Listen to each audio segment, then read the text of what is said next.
And we have one of the committee members, J.J. Jones, will be arriving late because he's depending on the Washington State ferry system, and that's always a wild card. But anyway, we'll call the meeting to order, and we have one item that we would like to switch places on the agenda, just so because it's an action item, and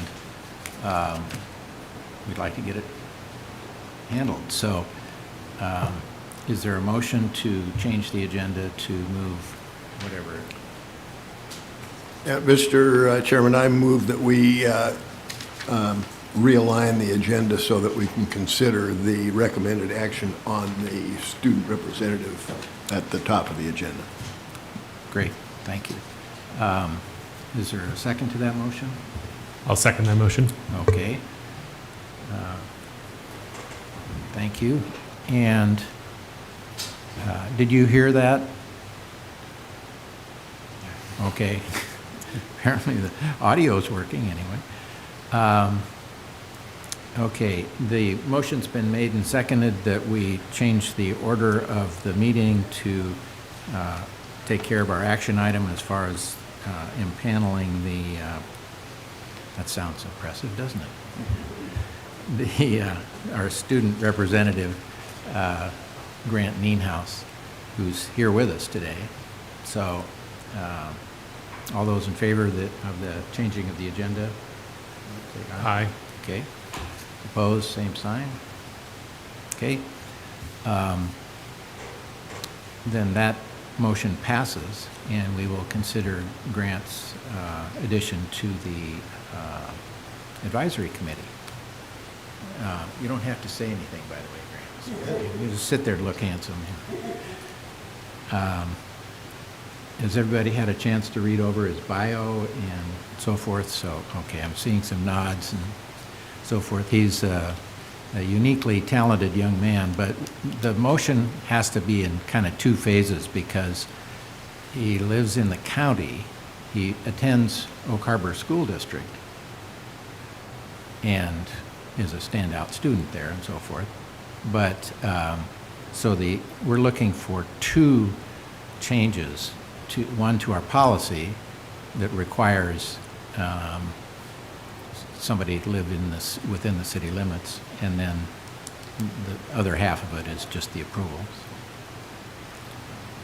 I move that we waive the requirement that the student representative has to be a resident of within the city limits. I'll second that motion. Okay, all those in favor say aye. Aye. Opposed, same sign. Okay.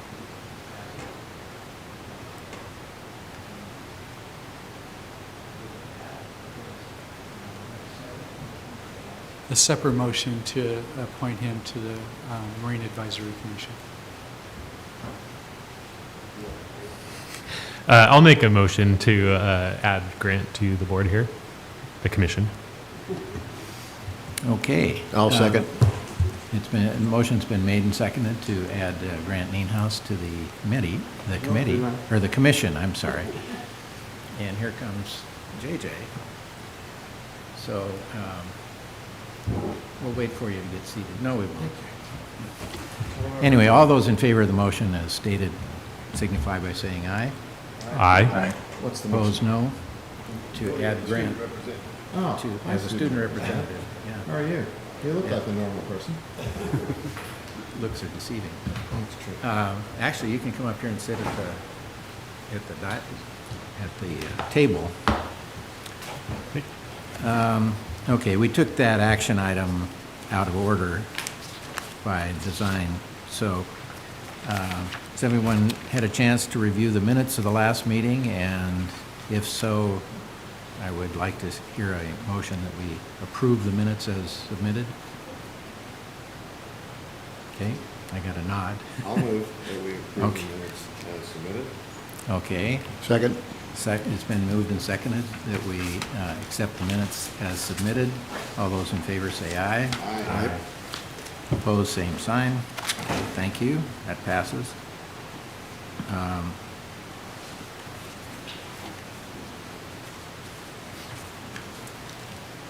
I think probably the next thing for us to launch into would be the presentation. Public comment? Oh, public comment, I'm sorry. There is no public here, so. No, and I didn't receive any public comment Did whatsoever. we did not receive No. any public comment? Okay. Sorry. I usually glance to see if there's anybody seated here that I don't recognize. Okay. Having no public comment, we'll move on with the agenda.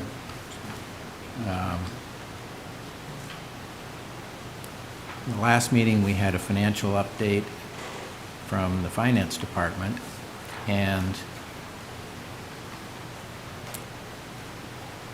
in summary, it was sort of a we're on our own kind of discussion.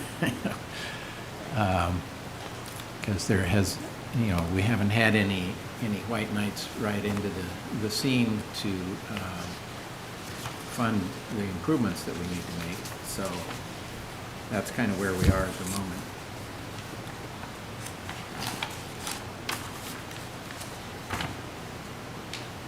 And we discussed the continuation of the process for the Marina rate increase.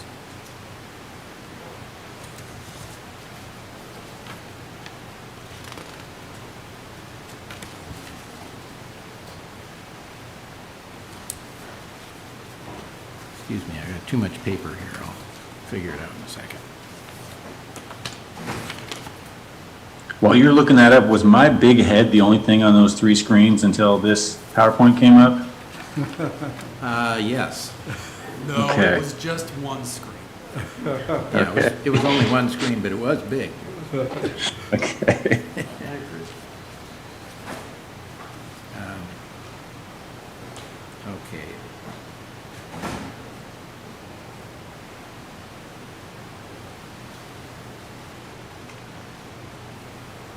Okay, on my agenda, I have general Marina update, but I think the presentation that we have in our packets is by Brian.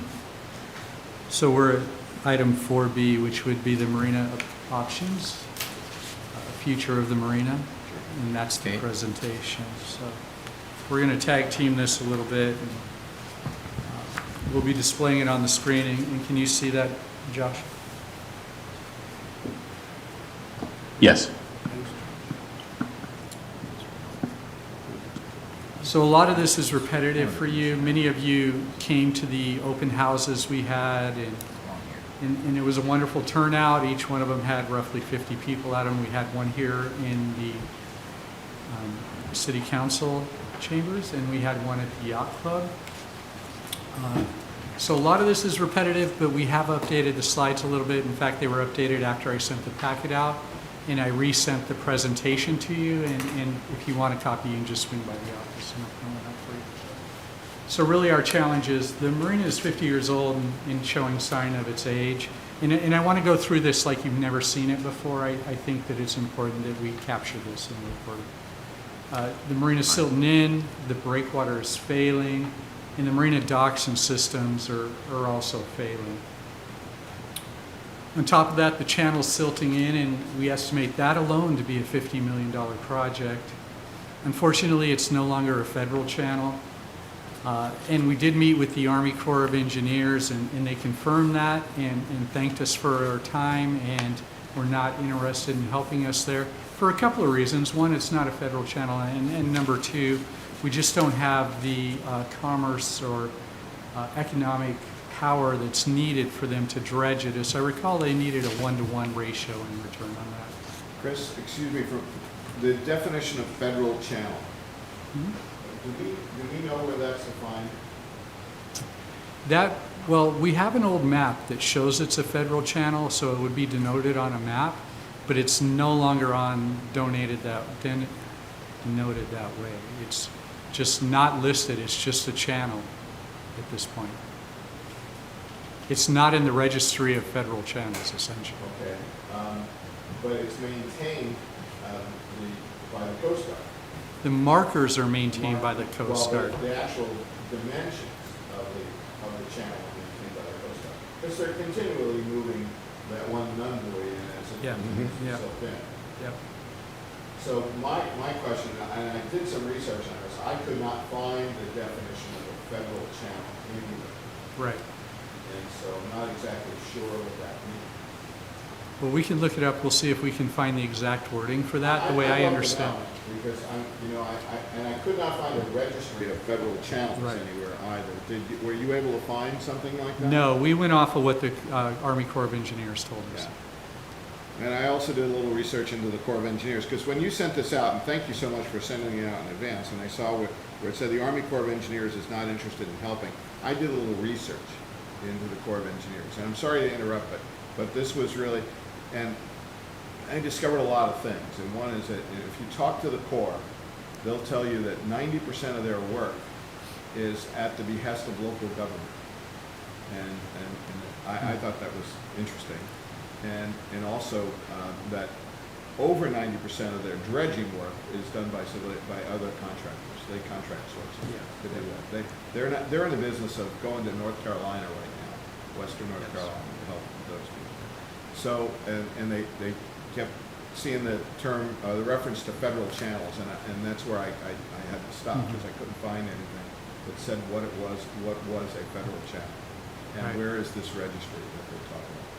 Yeah, I'd like to see it too. Yeah, because I think that's really important to us. I think we need to have, all our balls in the fairway, so to speak, if we're going to talk to them on an intelligent basis. But I know you've met with them, and they could not tell you what this Register of Federal Channels was? They just told us that it was not listed as a federal channel anymore and hadn't been for a long time.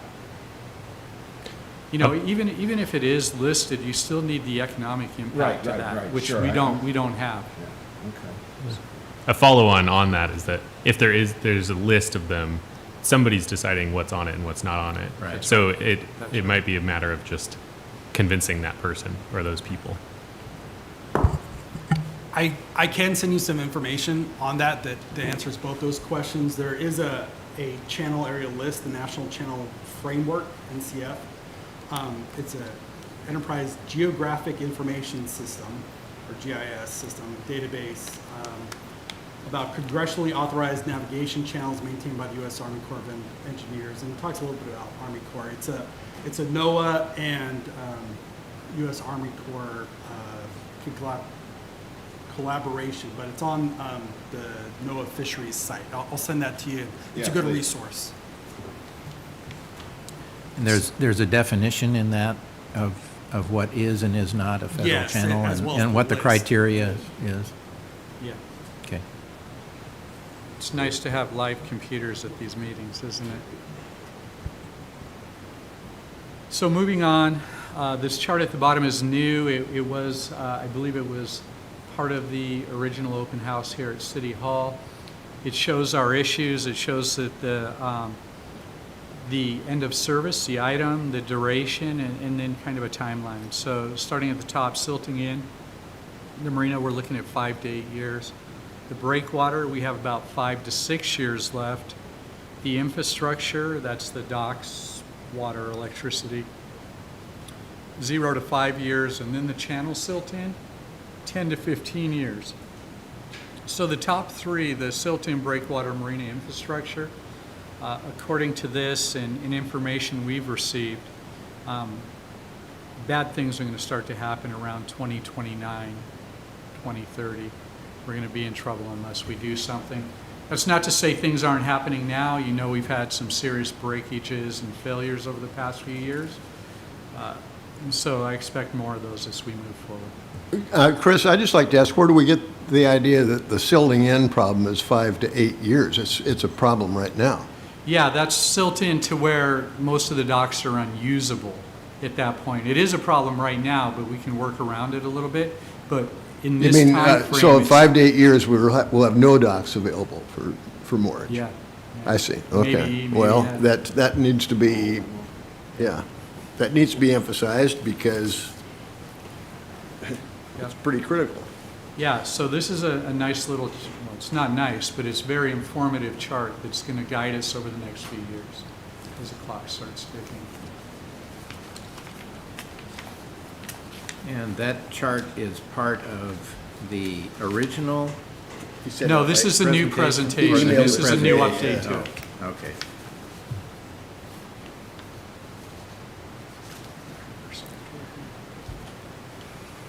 I'm sorry, go ahead and continue. I'm sorry, my clicker stopped working.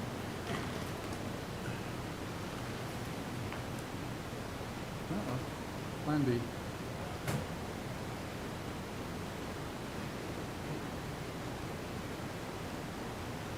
So this next chart you've seen before, and you're well aware of this.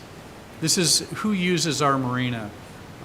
We're largely an Island County marina. 77% of our users are from Island County. 49% of that 77% is from Oak Harbor, 25% from Coupeville, and about 3% from Camino Island. So we're more of a regional marina. We're more of a local marina. We're not like Des Moines or Shilshul or any of those marinas where they can draw in from various different places. Even Cap Sandy falls into that category.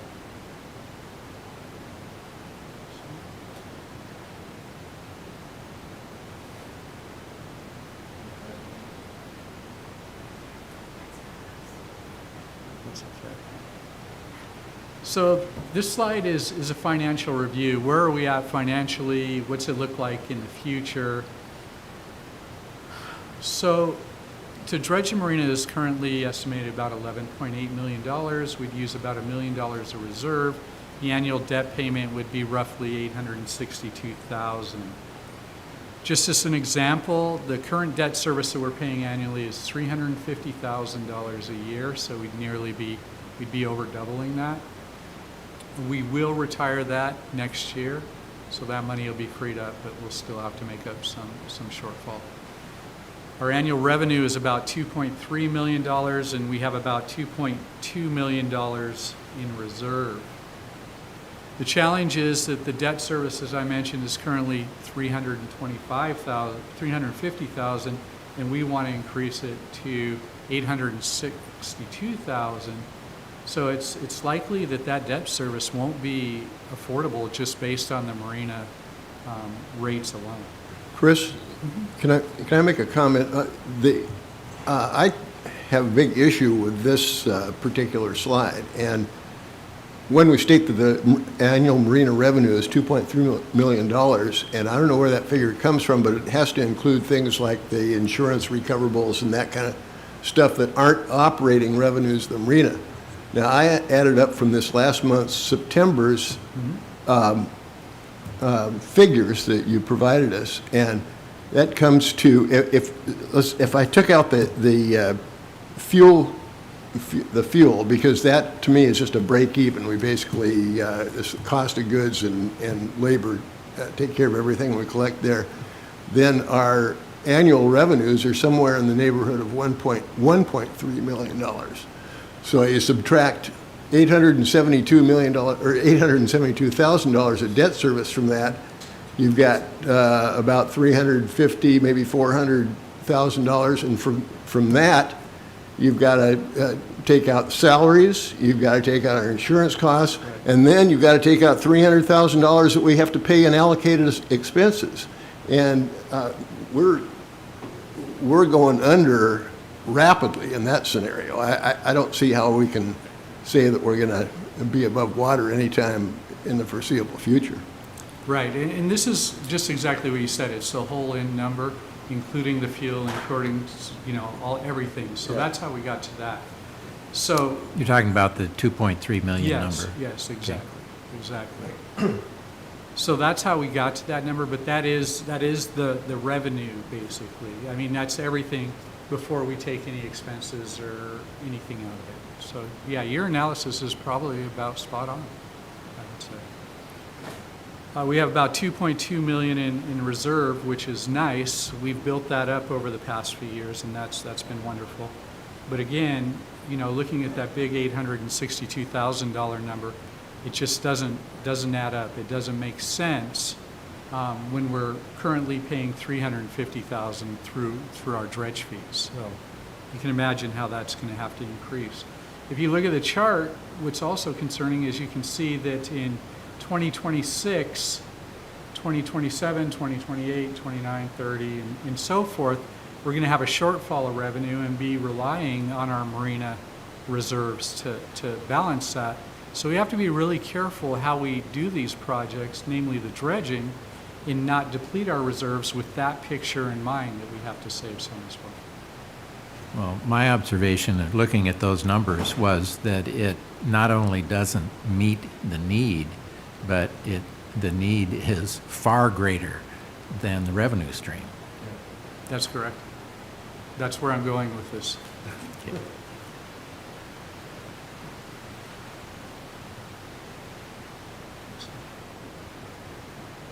So when we look at the marina and the option, and there's really three options: removal and replacement of the marina, renovation of the existing marina, and closure of the marina. These are the options we're looking at.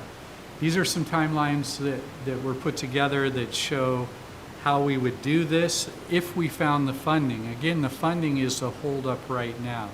And whether that funding, and there's slides to come on that, comes to us or not depends upon what we do.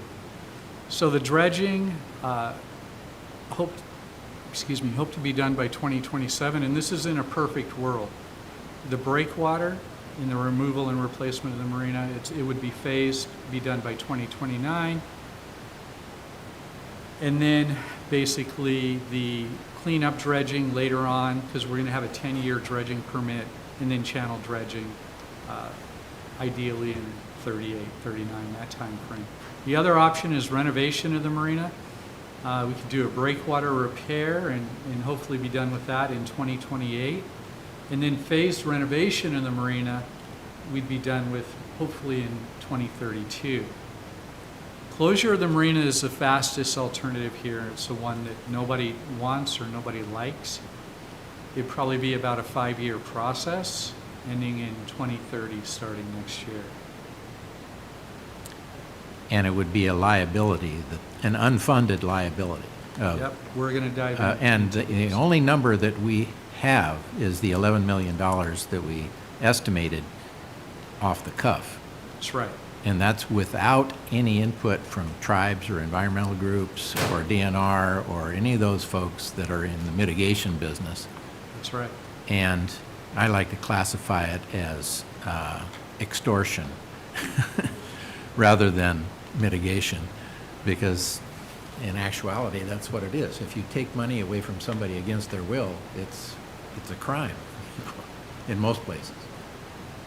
So let's talk about removing and replacing the marina. This includes dredging at $11.8 million, breakwater replacement $7.5 million, and then demolition and redevelopment of the marina at $24.9 million, with a total cost of $44.2 million. There are disadvantages and advantages to this. We get a brand new modern marina, be able to accommodate larger, more modern boats. May not silt in as fast, depending upon what type of breakwater we put in, and we get another 30 to 50 years out of it. On the flip side, it's the most expensive option, obviously. It would be a phased approach, so it would take several years to implement. It would increase our rates significantly. It would make them very expensive, and it doesn't touch the channel issue. That's a $50 million hit sitting out. So renovation of the marina, that's using the marina we have and renovating it, putting in new rods, fasteners, cement work, electrical, water work, all of that. That would include $11.8 million of dredging, $13.2 million to renovate the docks, and then the total cost of that is $25 million, significantly less. However, you know, it only extends the marine life by 10 to 15 years. It doesn't slow in the siltation rate because we'd have the same breakwater. And again, doesn't address the channel issue. However, it is less expensive than replacing the marina. The marina Yeah, rates would be as long as affected. nature cooperates and doesn't send us a storm that takes out the breakwater, which Yes. puts us out of business immediately. Yes. It'll be much quicker to implement. And what this does is creates time for us to address the replacement of the marina.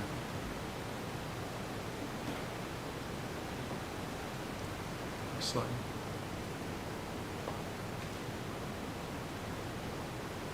So the last option is closing the marina. This is one that during our open houses, not one person voted for.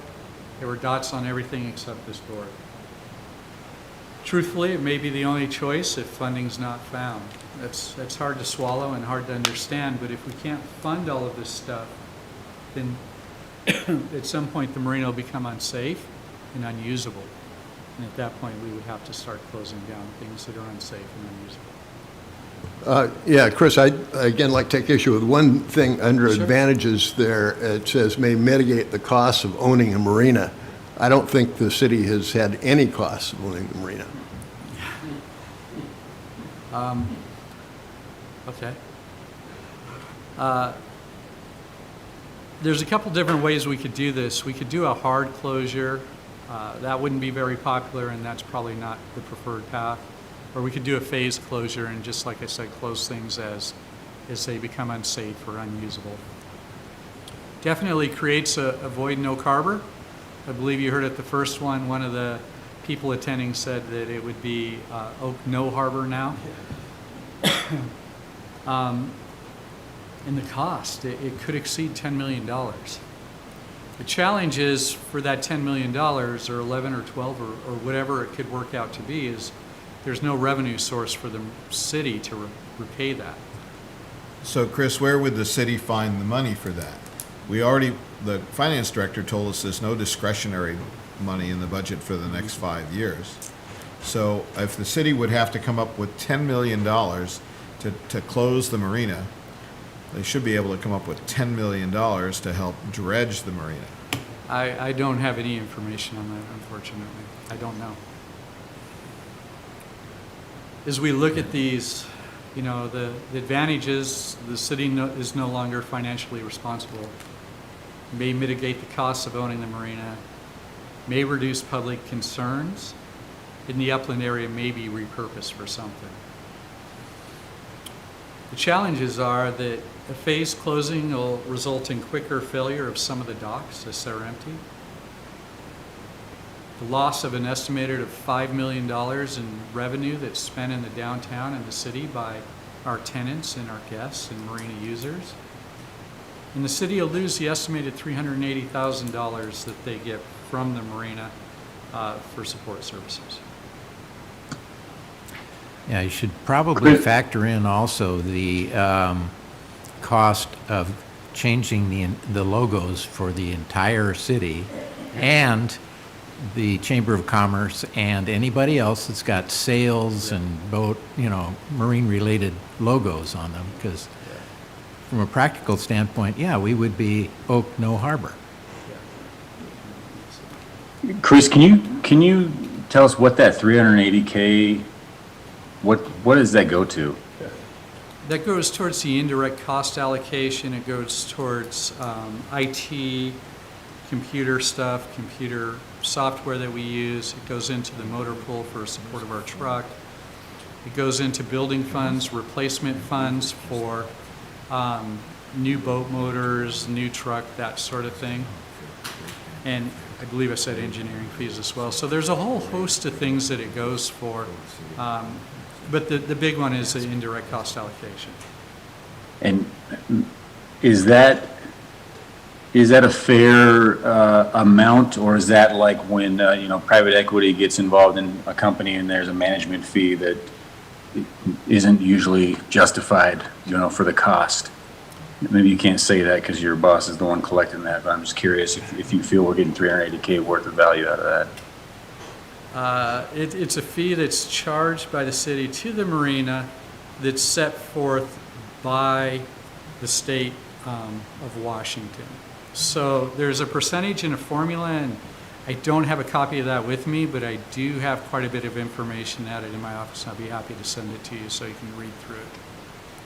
Yeah, long ago, we had a meeting with the finance director, who was Doug Merriman at that time, and he did a detailed presentation on what went into that number and so forth.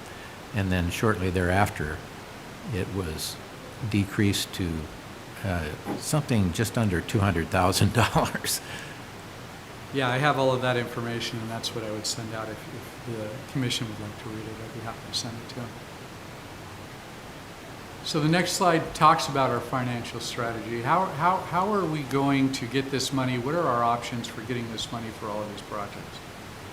First one's and they're not in any special order. Formation of a port district, grants and legislative support, special taxes and bonds, and then anything else we can think of. Everything is on the table right now.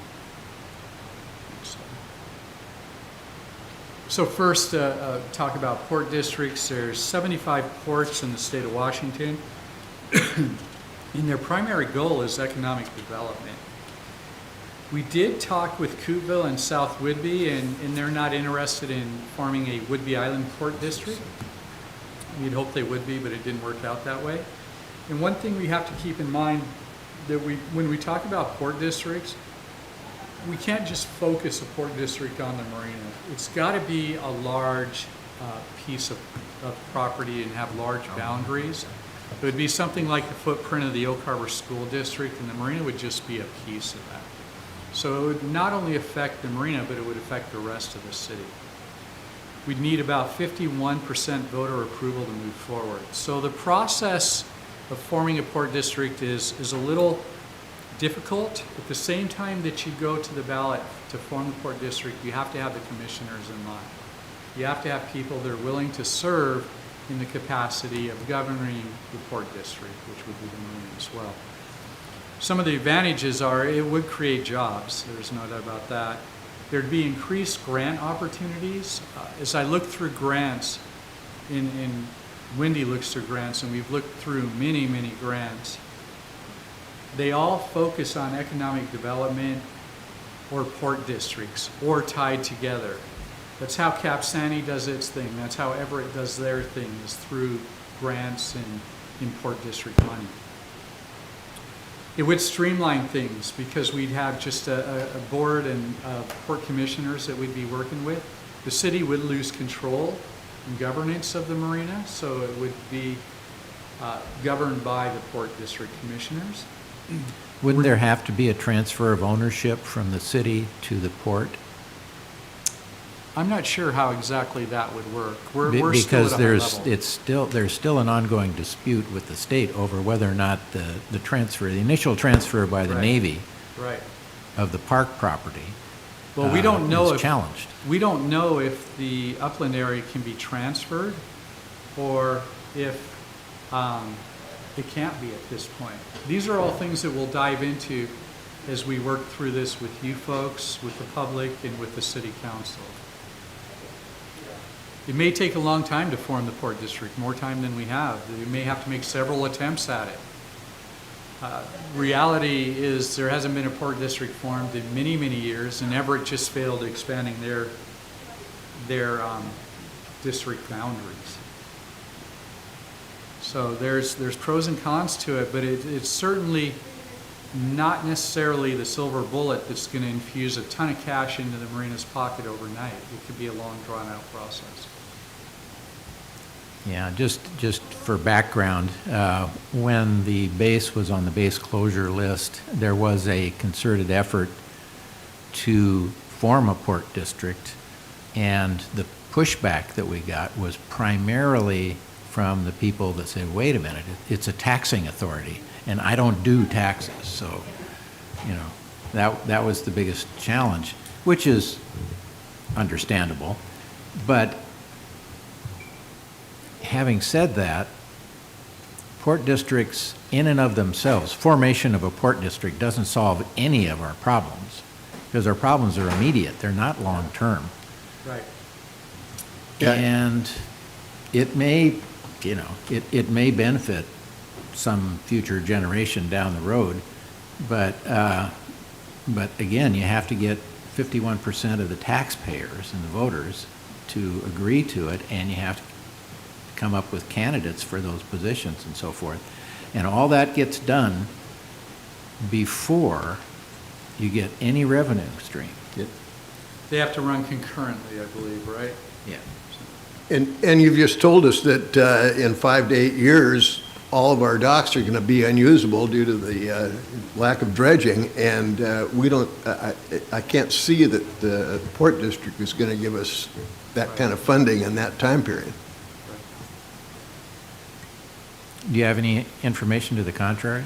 I mean, No, I don't. That's one of the, it's point number 4, if you could see it on the slide, or point number 3. No worries. You know, it says formation of a port district may take a long time. yeah. We're aware of that.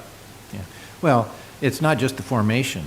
It does create a taxing district, and then that taxing district has to decide what the levy rate is going to be, and then wait and accumulate funds for however long that takes. Or, you know, they can bond for it, and, you know, there are some other options that are open to ports, but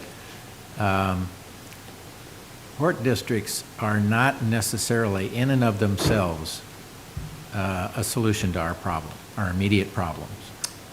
At this point, it's just an option. Like I said, everything's on the table, and everything that we're talking about today is what we've identified, but that doesn't mean we won't identify something tomorrow, or it doesn't mean that you guys will think of something. This is just what we know right now at this point. So you can find the next slide on page. Oh, you got it? Okay.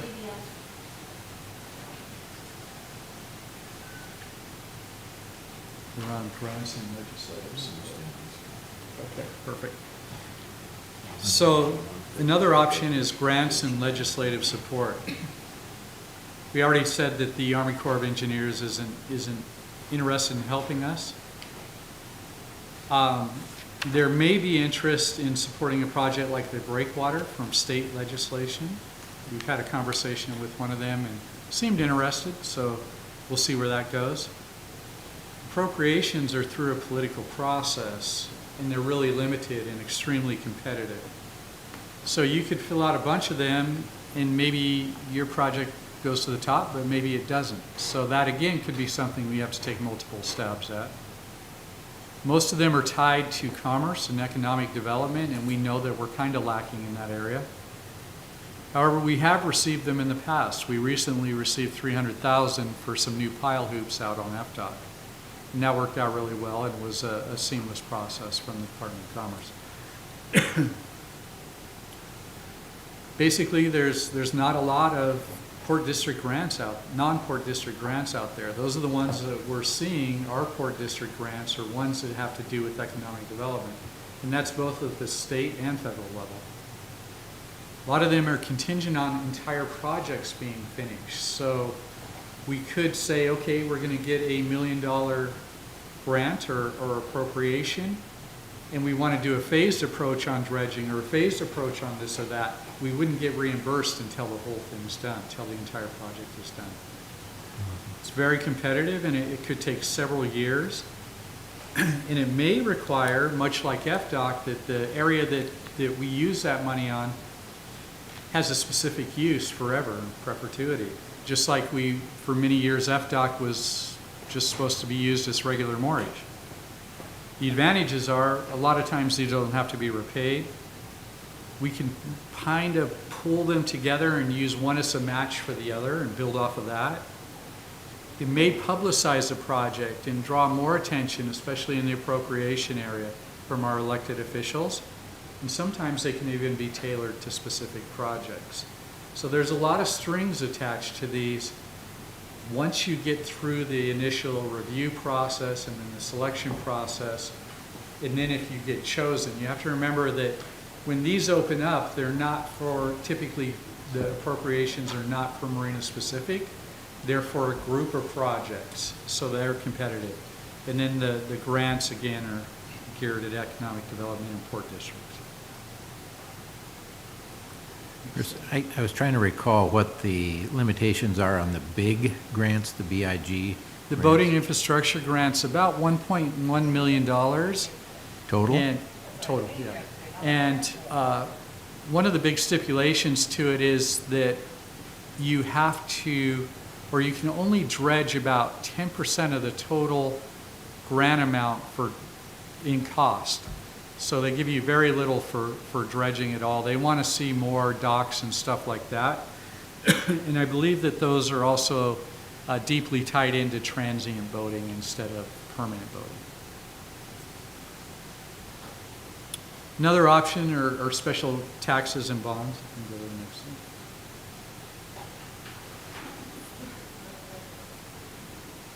And I'll just walk through this. This slide is in your packet as well.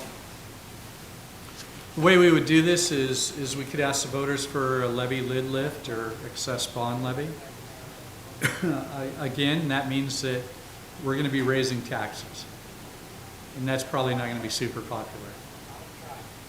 Just so you know, we only What receive... levy are we talking about? What levy is it? There is no existing, No, we levy. would have to do all of this stuff. oh, Start from scratch.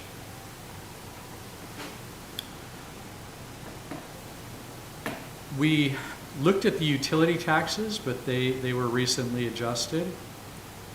Gone down the path of a B&O tax. A few months ago, our finance director did that, and the council didn't seem interested in that at the time. However, that may have changed in a different strategy, doing a BO tax on the high revenue threshold people within the city, or not people, the businesses, you know, the bigger box stores and stuff like that. Disadvantages are that, you know, business taxes have a higher economic elasticity than property or utility taxes. Businesses won't be happy about this. You know, you can expect to hear from these big companies that operate within the city. And there's other priorities that may take part of that B&O tax. So, for example, if we do a B&O tax and say it generates roughly $500,000 a year, the marina may only see a portion of that. The advantages are that, you know, depending on the tax level, only a small percentage of the businesses would be leveled or affected. It's unlikely that the small amount would be passed on to the consumers. And it provides for a diversified and stable revenue stream. Chris, as I see it, this slide really is our best hope, I think, just because of the timeline that's involved. And any one of these things on here, a B&O tax, if it were, you know, depending on what the threshold level is, it could, it may be placed so that it's just going to involve, say, Safeway and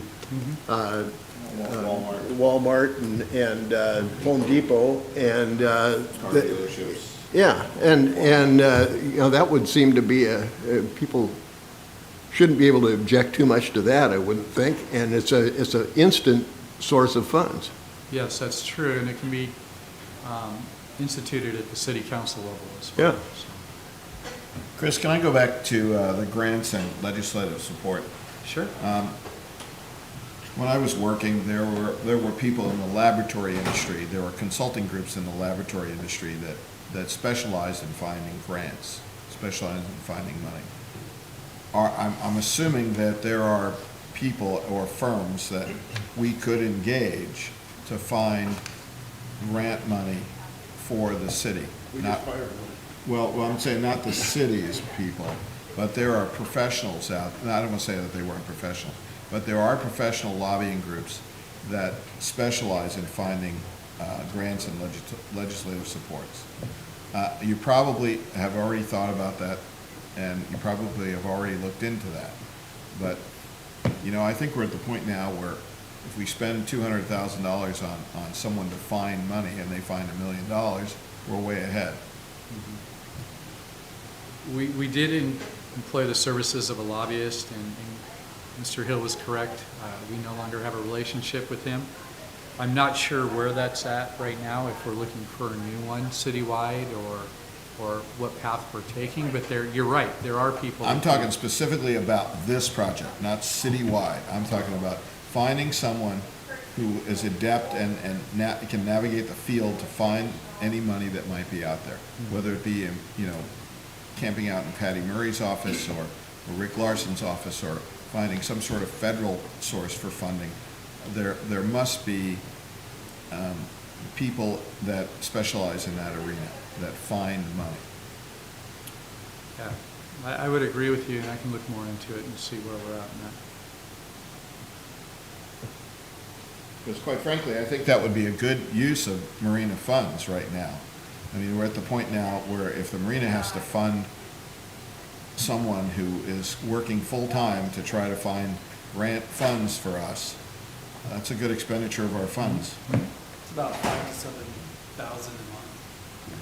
That seems pretty fair to me. You know, maybe spend more and get a better lobbyist. Let's see. So the next slide, we're going to talk about public engagement. And I'm taking notes on all of this, and I'm going to watch this and go back and pick up these points, so I appreciate your comments, all of you. We recently did a Marina Blitz, in a sense. On September 12th, we had a City Council Marina tour and roundtable discussion. That was really fruitful with the City Council to get them out there on the docks, see our challenges, see the negative and the positive things about the marina, and then sit down and talk about these very options and kind of get a feel for where they were at. On September 18th, we had our first open house right in this room here, and it was standing room only. It was largely the same presentation. I believe that most of you were here for that. On the 21st, we had a great event at the marina, the 50th birthday party. We were expecting about 200 people, and I think nearly 400 showed up. It was very busy, and it gave us a chance to walk around and talk to people. And that one event alone, there were probably more non-voters there than voters, whereas with the open houses, they were mostly voters. So in conversations with people that I talked to, everybody was very supportive of the marina. I know that Dave Williams was talking to people and enjoying the day, and Brian was talking to people.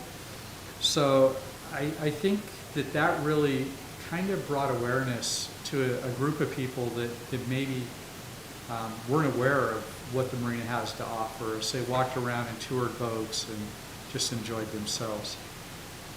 October 2nd, we had another open house at the Yacht Club, another well-attended event. I was unable to attend, but apparently there were about 50 people there, 40, 50 people. Moving forward, today, we're talking about it at the MAC meeting. October 23rd, we're going to talk to the City Council about it in this very room. It's going to be a workshop. I would encourage all of you to come. I do not know if public comment will be permitted or not. That's up to the mayor, but I can try and find out beforehand.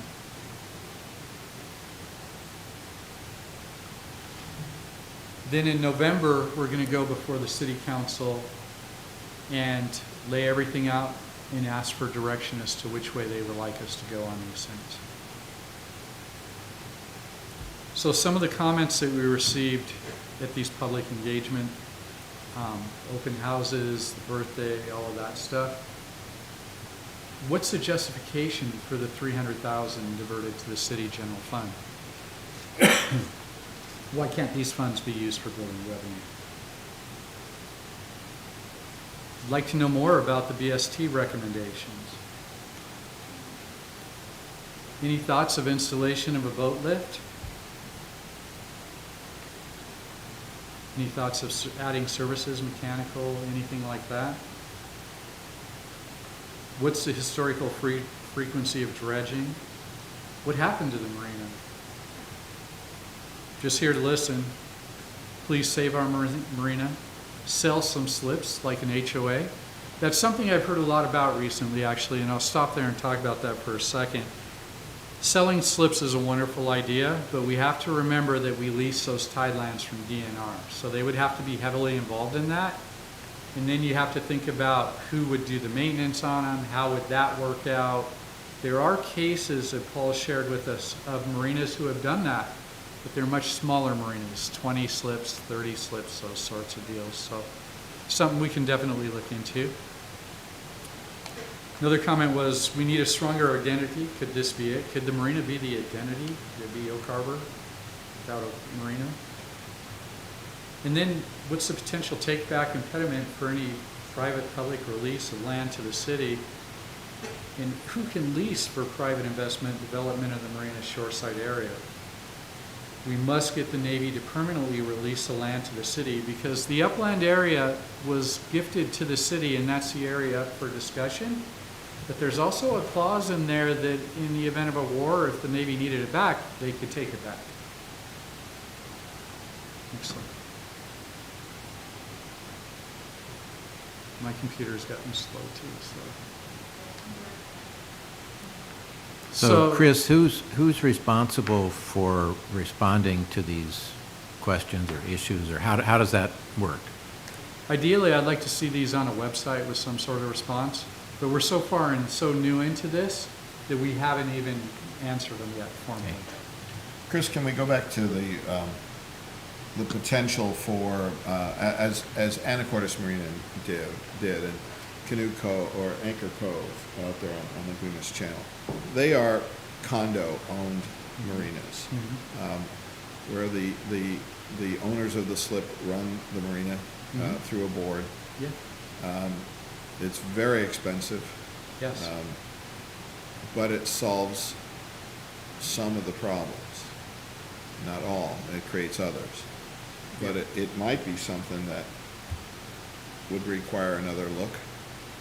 Certainly, and it's a conversation we have to have with DNR because we own the docks, but they own the tide lines. Right, understand. So that's a little different than Yeah. those places that own the tide lines. Well, the Anacortes Marina is on tidal DNR property.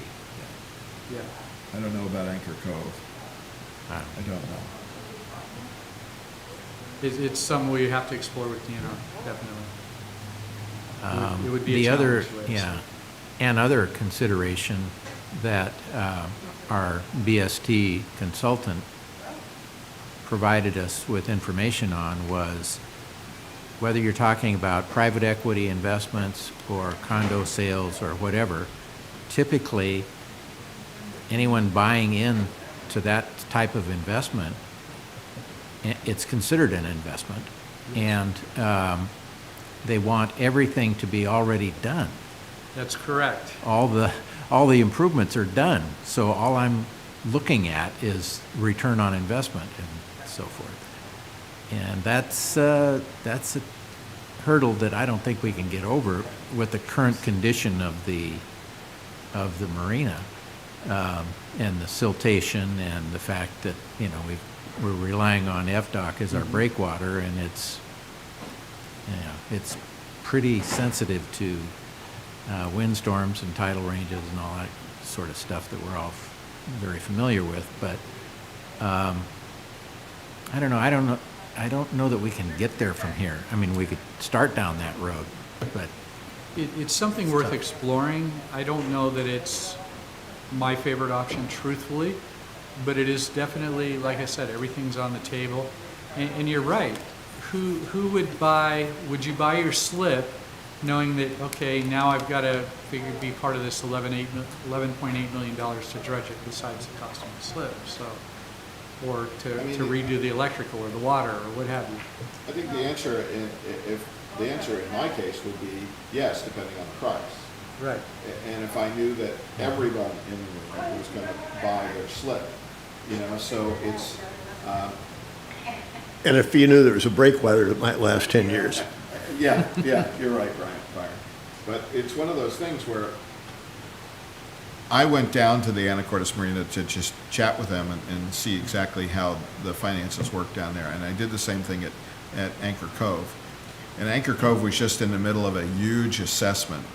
It was, I think, $60,000 per slip, and they had 5 years to pay it. But the people who own those slips are happy because that marina is bright and shiny. So it really is nice. But it is an investment, and it's an investment for the boat owners. So, and they own a piece of real estate that has value. Right now, everything we pay in is rent, so to speak. Right. So there is some merit in looking at an HOA type model. It's definitely on the table, for sure. So I have a quick question and comment. You mentioned in the first slides the channel silting in and $50 million. All of this is just the immediate marina. What's the That's correct. timeline on that being unusable? The timeline on The channel. the channel, what do we have? Well, we don't have a great feel of it. I mean, we'll have to do a study to understand the rate of silting. I don't know that the Coast Guard really monitors that. They come in, they must do some form of monitoring to bring the markers in every few years.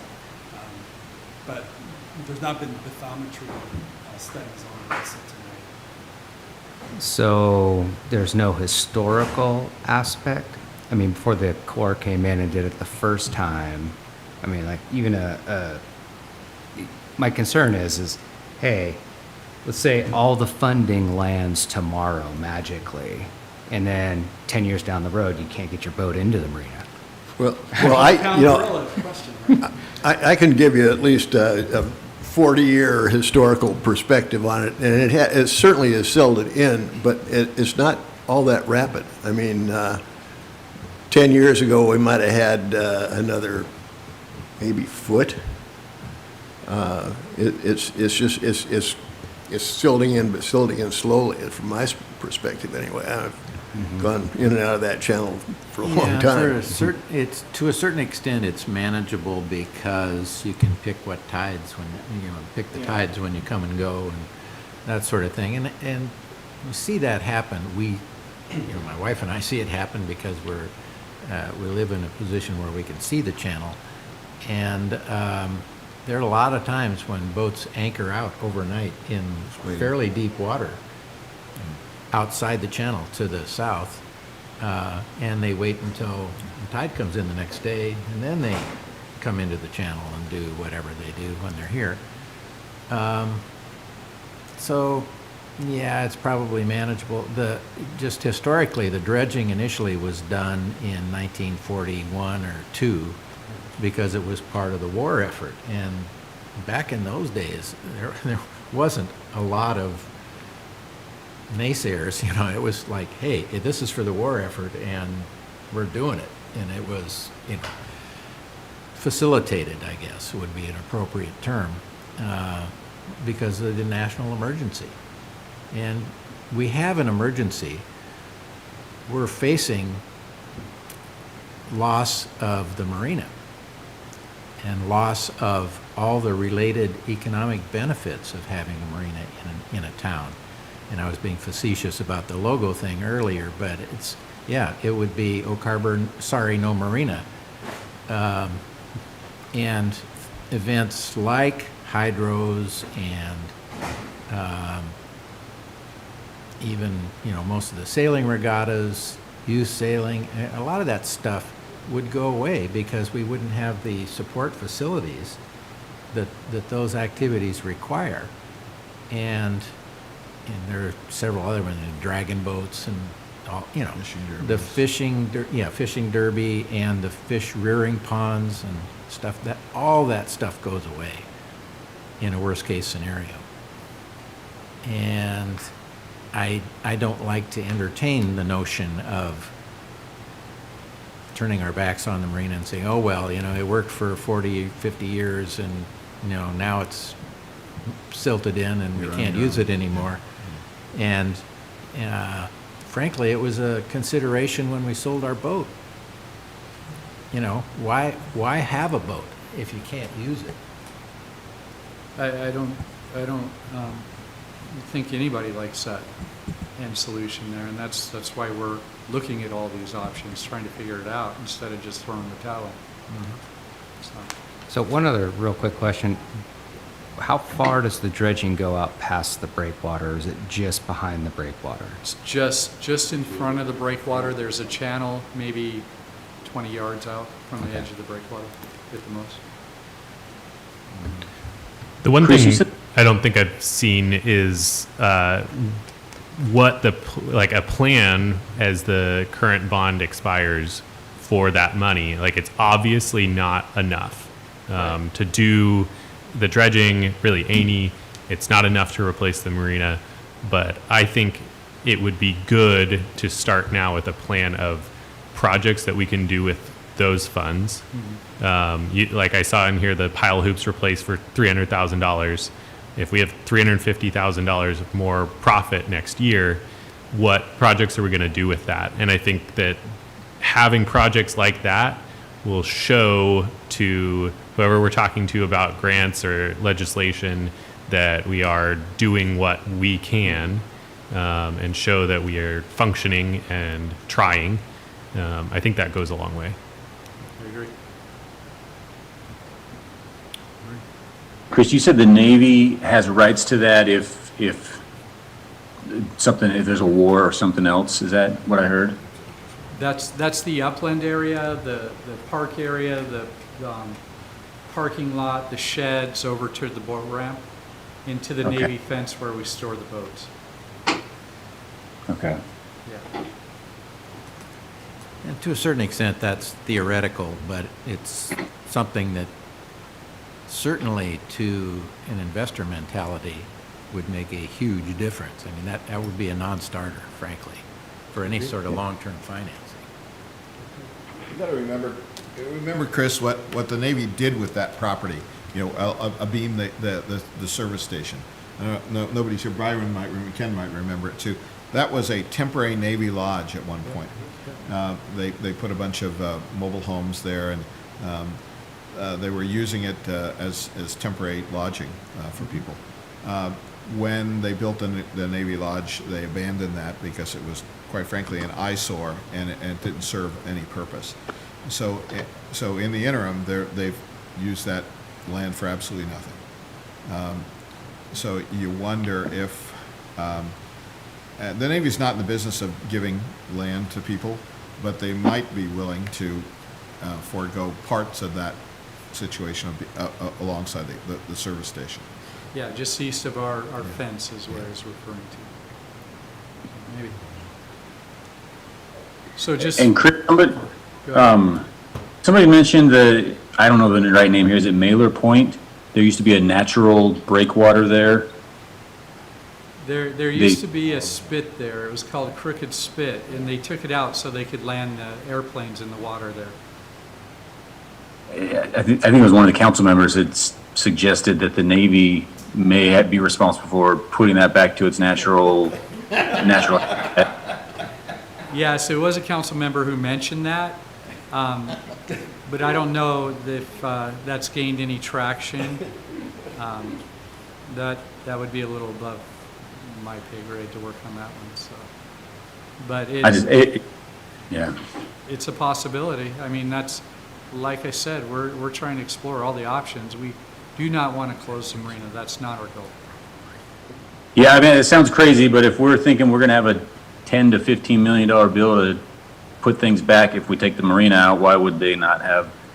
They're the military, so maybe they play by different rules, but it seems like they would have a similar obligation. Yeah, I would imagine that in those days there was probably no permitting, or it was there in the morning and gone at night type deal. So. Okay. Yeah. So just quickly going through these other public engagement comments, I won't read them all. The one that I liked best out of all of them, that stuck in my mind, and I have 3 pages of these, we've only gone through one. The loss of a marina in Oak Harbor would be devastating to this community. To me, that sums it all up. I can't remember who wrote that, but that's kind of how I think we would be. It would be devastating losing the $5 million in the downtown area. It would be devastating losing the recreational ability of boating, walking the docks, taking pictures, whatever people do down there. It just would be and create a void for the citizens of Oak Harbor. Also heard a lot of talk at the meetings about the marina being a key element in our transportation system, especially in the event of an emergency. If the bridge and the ferries go down, the marina becomes a source or a place where boats could come and go, and people could be moved and goods could be moved until that's redone. Has an equity investor been considered? Is revenue of the marina shown after marina operational expenses? That was one that Mr. Scooby addressed earlier. And what about the future of the marina? Are there other options? And that's our big question right now. The slide I showed you with the options that we're aware of had a big others at the bottom, and we're trying to identify what those others are. Another really good one is the first one on the next page. What the city government's vision for our community is. And how does the waterfront and the marina fit into that? There's other options that people have asked about. If I could just point out, as the non-marina tenant, position here, if we lose the marina, it's the city's fault. Yeah, Like absolutely. 100%. Like, Certainly not us. We are open to any ideas you guys have. Whether you tell me now, send me an email, stop by my office, call me, whatever. I'm ready to go down any trail we can look at. Can the marina be looked at as a critical infrastructure, not only in large disaster areas, large natural disasters, but with water rescue access? And we do that now. You've seen Island County down there. You've seen North Whidbey Fire and Rescue launch their boats. So we're a part of that now and already. But what happens if we're not there? What happens if we don't provide a place for the sheriffs to put their boats in the future, when they want to? What happens if there's an emergency? Where does a boat get towed to if there's no dock set? So we are a Well, the large Coast part of Guard that. uses our marina as a refueling stop. They use it as a refueling stop, and they also tow boats in and drop Yeah. them off there as well. Yeah. So we are a big part of that. Next slide. So what did the public say? And again, this was largely marina tenants and boaters. As we put the dots on there, as we did kind of a quick and dirty pull, we found that the first choice and the most popular choice was to renovate the marina, followed closely by remove and replace the marina. And the interesting thing is that not one dot went on close the marina, which was good. And then the second choices are intertwined with those as well. But largely the vote was to renovate the marina instead of remove and replace it. How do people want to fund this? Port District was overwhelmingly the choice, the first choice. Then the other two, taxes and bonds and grants and legislation, were very close, neck and neck to each other. So this is what the public wants. This is what the people who came to the open house want. Again, I don't think people that were voting for the Port District understands that that's not going to do it from a time perspective. I think those people are sort of misinformed anyway. Yeah. It almost seemed like it was, hey, we could accomplish this, our answers were certain problems. Yeah, I think it's a stepping stone. I don't think it's a silver bullet of we're going to have 50, 80, 90 million dollars in our pocket overnight. But it does allow us to bond and take a phased approach at this. Whereas right now, if we bond and take a phased approach, that's where we're at. We can't make any headway in that until that one bond is paid off. You know what I mean? Is there curiosity if we bill or solve the supply is not even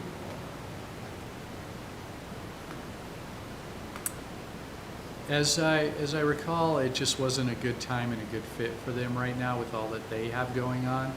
They were concerned about what the people in their areas would want to do. They didn't know if they could get support for it, those sorts of things.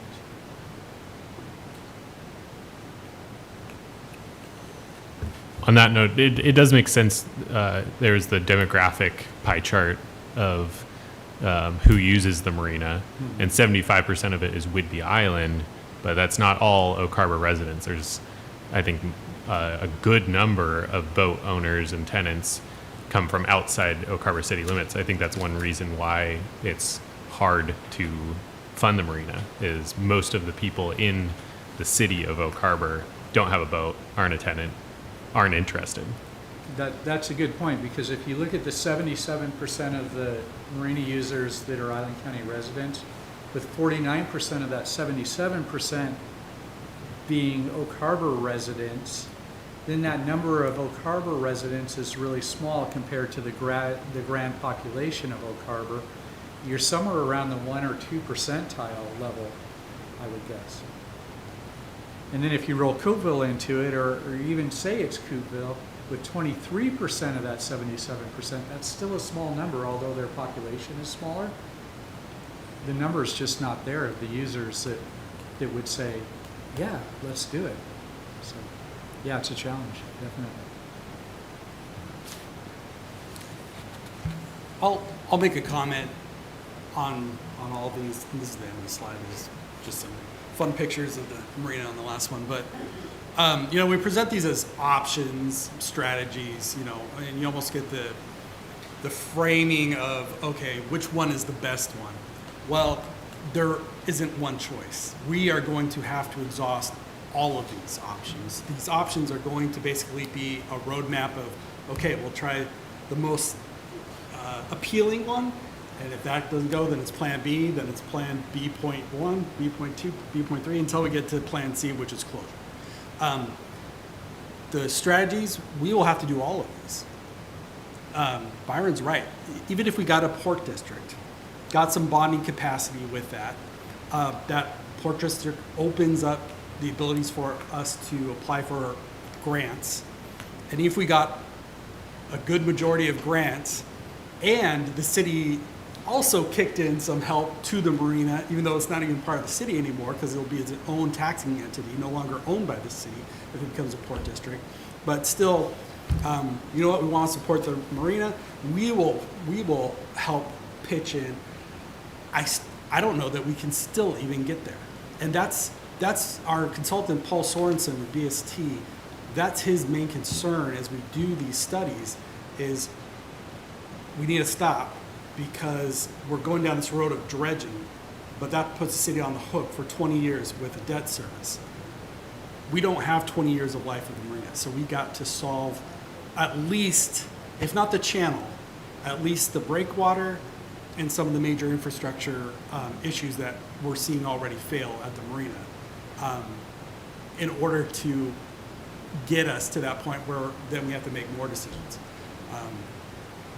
So it really is going to be a question of, do we want to go down this road and find all other options, including, you know, maybe the marina becomes part of the general fund, and I don't know where that revenue stream is yet, but, you know, through additional tax levies or, you know, other business taxes or wherever that is, we find an ongoing channel to help with debt service, enough to be able to bond against, to try and get us a little closer there.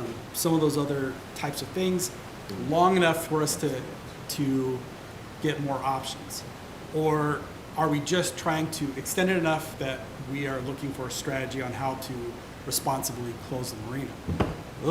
These are discussions that I hate even having, but that's where we are. Honestly, it's gone too far. We already we're almost past the point of no return. Mm-hmm. And now we are held hostage a little bit to the improvements that need to happen, like dredging, with this financial crisis of we don't want to find ourselves without a revenue source of the marina. We lose insurance. We can't cover it. We have another storm damage. You know, it forces a phase closure of the marina, but we still have 15 years of bonding debt service. Brian, I think you're right on. It's the last thing you said, the part about the marina becomes part of the general fund. And there has to be a tax increase to cover whatever has to be done. I can't see any other way. I mean, and you're absolutely right. All these strategies that have been laid out, we have to pursue all of them. Because if we start the process of becoming a port district or trying to become a port district, we're probably talking, even if we were successful the first time, it would still probably be 4 years before there was any revenue to be able to grab, you know, to be able to fund some of this stuff. But the answer is the marina becomes becomes part of the general fund, and as such, You know, if the city needs to raise more money, then the city does what cities do, and it raises more money. If we have to close it, it's going to be part of the general fund. Yeah, you bet it is. It's going to be a $10 million enterprise that, you know, that's completely unfunded. So, you know, that, your idea there is, in my estimation, probably the only one in the short term that helps. What? Council's somewhat split on that. I know some are very in favor of doing that, some are not. It's, like I said, this is going to be a very difficult discussion for You know, I would be curious to hear what the objection would be to that. You know, because right now, even in its usefulness used up form, it still generates revenue. It still pays for itself. It still generates the $300 for the indirect cost, and we still make a nominal $180,000 a year. You know, so the marina does pay for itself. It's not like it's assuming well, it is assuming a big debt because there's a lot of things that have to happen. But it is a revenue generating, I don't want to say enterprise anymore. I can say it's part of the general fund. So, I mean, Barbara, you may have some insight into what, you know, the objection to that might be. Well, I think it's something that happened before I got on council a number of years ago, when they decided not to increase for people building. And they thought they would get more people in. Well, it didn't work. So then we had to put more, they had to put more revenue into the whatever, when they're building, all the permits and everything, they increased it. And it didn't make a difference. So that's one of the things we're talking about with the B&O tax is how much do we want to do it? How many other cities are doing it? Probably a lot. And can we designate it to be specifically Marina, and maybe we give a little smidge to Park just because we like you, and you know, give a little bit and put the majority of it for that. I mean, nobody wants taxes. I'll be the bearer of bad, but the thing is, the business community, yes, they're doing a lot, but a lot of these big businesses, they also have to realize they have skin in the game. And so that's something that we've talked about. I think hopefully we'll go back to doing it. So that's what I'm hoping that they're going to do, because I know they're going to hate me. But I think the B&O tax is the quickest way to get funds, because nobody's going to want a bond. And then we're already on for that. And that would, I think, would be one of the quickest ways to raise money immediately. Maybe I'm wrong, but I think that's how I look at it. Barbara, do you have? What do you estimate Go ahead. the cash flow? Well, it depends on what businesses you're looking at.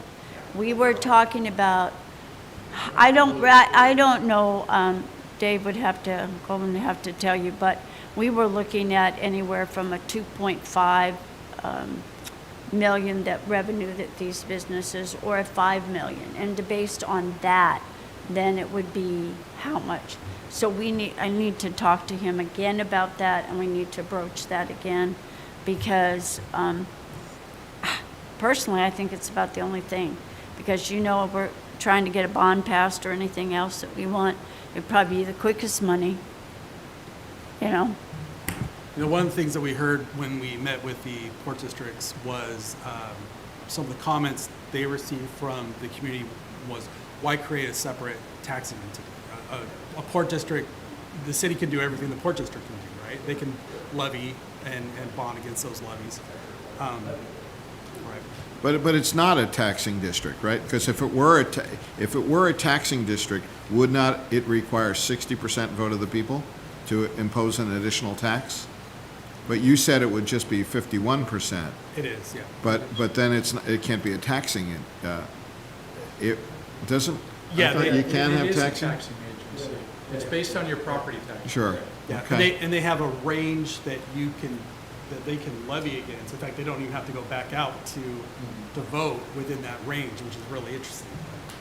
So they have a little more flexibility in how they set those levy rates than the city does, a port district. Right. But are in that the functions of doing that and getting that bonding capacity are very similar.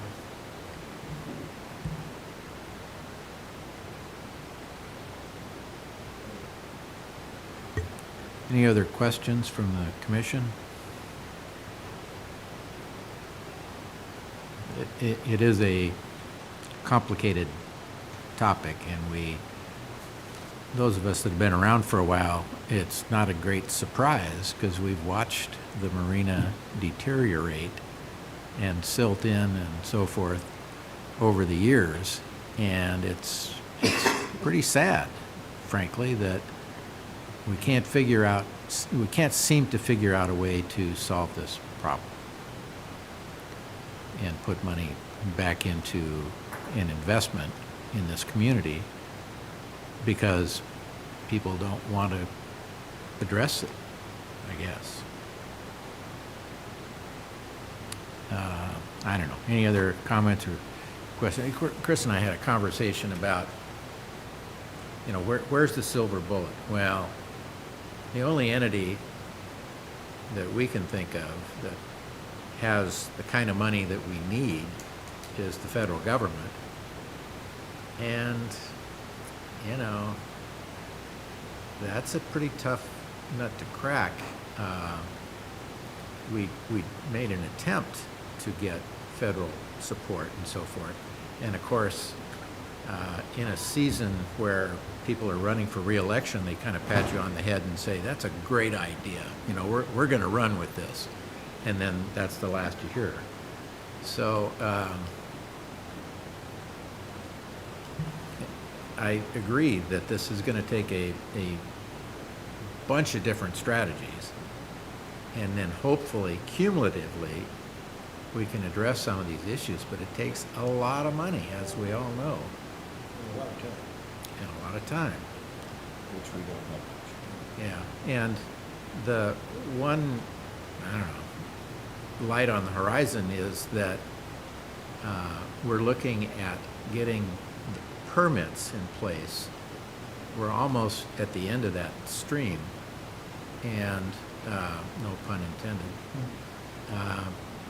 But the permits now exist for 10 years, is that correct?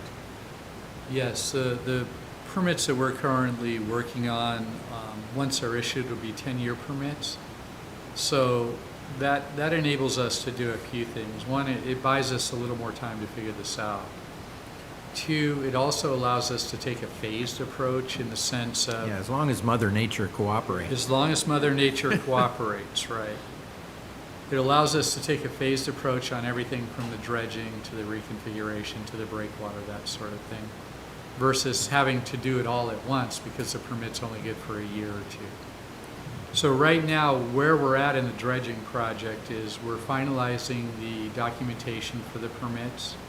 We've identified the mitigation that's needed. We recently met with NOAA and the Army Corps of Engineers, and we're now able to, in a sense, bank some of our mitigation credits. So what that means is we're working on projects.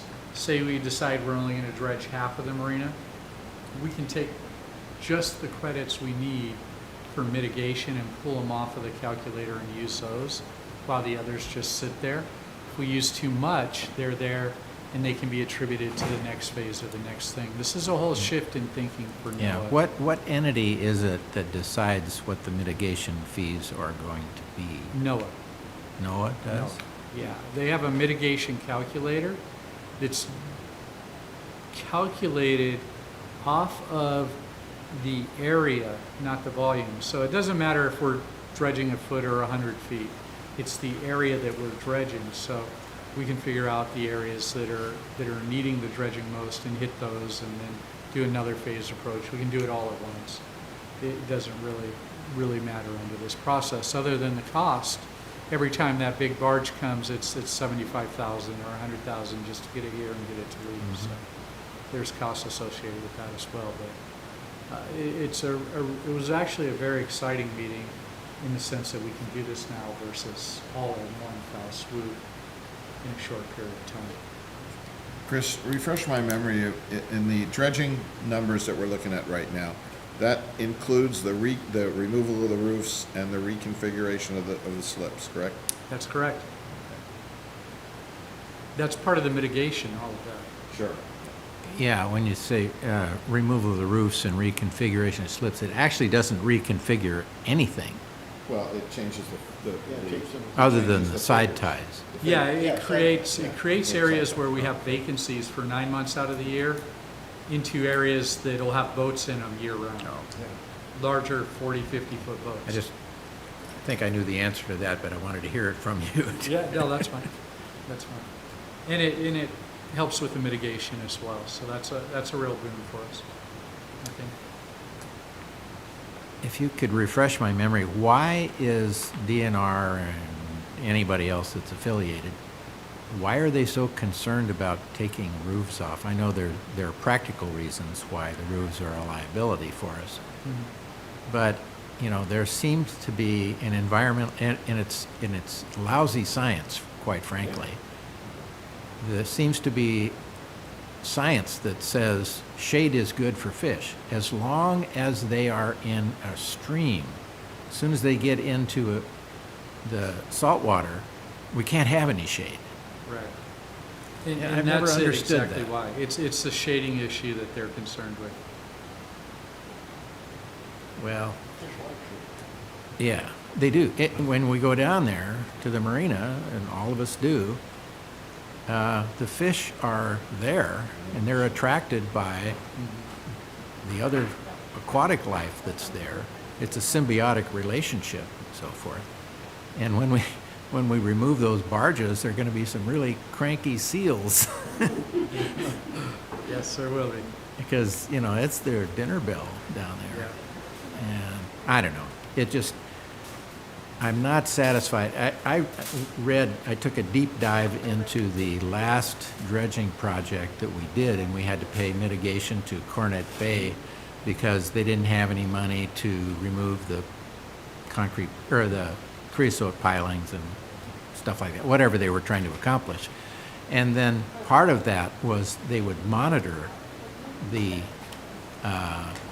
migration of fish for an extended period of time, an indefinite period of time. And then 3 years in, like clockwork, the person that was doing that work said, we're not going to do that anymore because fish swim. And they swim past us sometimes, and sometimes they don't. And how you going to count them? How are you going to account for that? So we spent, you know, $50,000 to benefit that project, only to find out that the science was flawed to begin with. And it's madness to me that, We're really trying to avoid that scenario, and that's why we're doing mitigation within the marina or in the bay, just to make sure that every dollar we spend is a betterment for our marina. can we do that? For our beach. Yes, yes. We've identified all the mitigation components that are necessary. And if we're short, we have a whole ton of pile out here in the bay to pull out as well. So we're confident that the mitigation we're gonna do is gonna stay here. But it's going to be expensive. It's over $1 million for the mitigation alone. Yeah. Okay, any other questions from the commission? Well, you know, we're kind of beating a dead horse, I think. And there's a lot of work to be done Oh my gosh. if we're going to be successful at this. And a lot of it's going to have to be at the legislative level, whether it's with the city or the nation, whatever. Because you made the comment earlier that I think that the powers that be are going to be impressed if we're doing everything we can to solve the problem. And part of that is lobbying with the city and the federal authority and the state, to county, whoever. But in order to get the kind of monies that we need, you know, it still comes back to the federal level. And there have been a lot of wonderful ideas from various members of the public and whatever, like, you know, maybe we should convert all of the storage into restaurants and that'll solve all of our problems. Well, yeah, you have to get investors interested in that sort of thing, or condo slips or whatever. And those are things that we need to understand completely so that we can make informed decisions about how we expend our resources and time. But, you know, I don't have an idea where the silver bullet is in all this, frankly. We do have state legislatures that are interested in supporting a project, especially when you talk about things like the breakwater. which is what Legislators, you're saying? What's that? You're saying the individual legislators? That would like to help champion that and have discussions with the feds, Rick Larson's office. Things like the breakwater, especially when you can tie them into things like climate change or, needed protection of a resource that, benefits commercial or tribes or different things like that. Some of those buzzwords that the feds just love to grab onto for Yeah. remarks. So who's doing that? Dave Paul is who we're having discussions with. Again, that's a little above us. It's at the mayoral level to facilitate those. We did have a federal lobbyist. Would love to get a new federal lobbyist on that really meets the needs for the marina. And Chris said it's something we're going to continue to try and get done. But there's potential there. There's a lot of Yeah. work to get there. Well, we have the luxury in this commission to focus on the marina. There are greater issues for the community at large, and we know that. But this commission is focused on the marina because it's important. And I don't know, that's about all I can say about that. Hey, Brian, what percent of that 11.8 is mitigation and studies? What percent of that is anything but a boat and the labor to dig the dirt? You could, 8-10%. yeah, about 10% is pretty typical. Okay. Yeah, Chris, on this, the workshop on the 23rd, the council in the past has at least paid lip service to saying that they appreciate what this committee does. And if you could try and make a pitch for some of us making some comments to the council, I think that'd be During the workshop? during the workshop, yeah.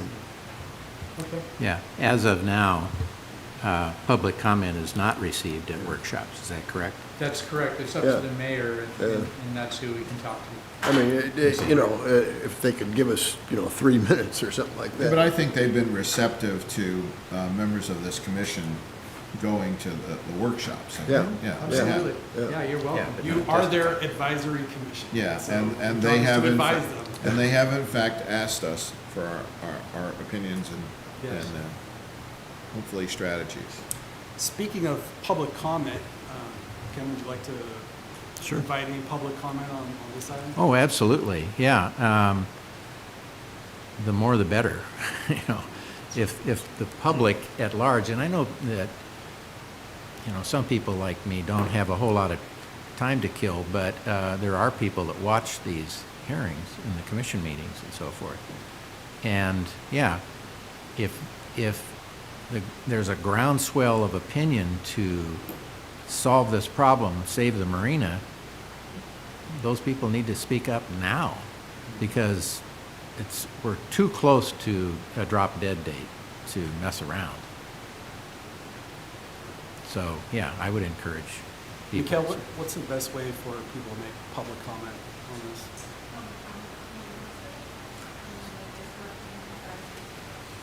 So if you go onto the city website under Marina Advisory on the public comment form, where do they find that? If it's not really easy and simple, it's not going to get done. We get a lot of those in. We see at meetings and stuff. So. Oh, okay. A lot of those. What are you talking about? Like at city council meetings and stuff, where they put the comments up on the screen. Oh,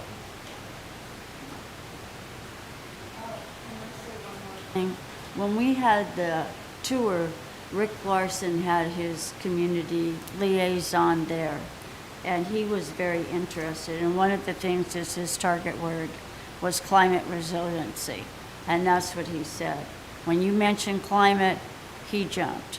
So, you know, we haven't heard from him. I don't know if the mayor has, but at least Rick Larson sent a person out to see our marina and sit in on the conversation. So that was encouraging.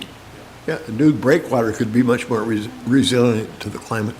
Anything that works. Unfortunately, he sat next to me. Yeah.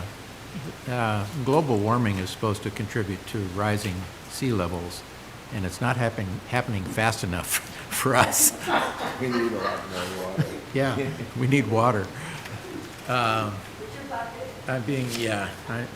I'm being facetious, but you do have to, we do have to provide the emphasis in the right places, because now global warming and climate resiliency, whatever that term is, all those things are top of mind.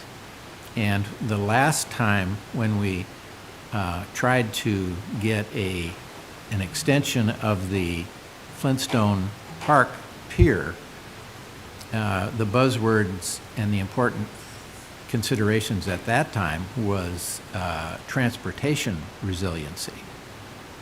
And the fact that, you know, if we built those facilities out in an appropriate manner and dredged around them and so forth, in the instance of a bridge failure, thank you for that reminder, bridge failure or ferry system continued labor problems, or, you know, whatever it happens to be, or the failure of the boat fleet that they're trying to turn into electric vehicles all of a sudden. Anyway, we don't have, we're an island, and we don't have a whole lot of options other than marine traffic to solve catastrophic problems. And, you know, folks, you know, get your head out and look around. I just want to comment on the slideshow website. If it comes to the harbor picture, We'll note that our logo has sails on it, right? So if you go onto the website and go to How Do I under Submit, there is a link for public comment to council and advisory boards. And so the public can go on there and fill out that form. And they can just click the options. We would encourage them to click on City Council as well as the Marine Advisory Committee for any comments on this item. And then they'll be in your Thank you. packet for the next meeting. Okay, thank you. Chris, normally we have a kind of a general update on Marina and so forth, but I don't know, have we beat this to death already? Just the only general update I have is it was an amazing summer. We had an amazing crew that did a ton of work from painting field docks, resiting the harbor master's office, painting numerous outbuildings around the marina, just rolling out the red carpet for every guest. It just was an amazing summer, and I think that it's 100% attributable to the people that work at the marina, the Danny and Duncans and Stephanie and Elise. And Well, Deanna and Les. you're included in that because you provide the leadership for it. And we are very well aware of the fact that customer service is top-notch, and because our customers tell us that all the time. And you know, you can take some pride in that. That doesn't pay the bills, though.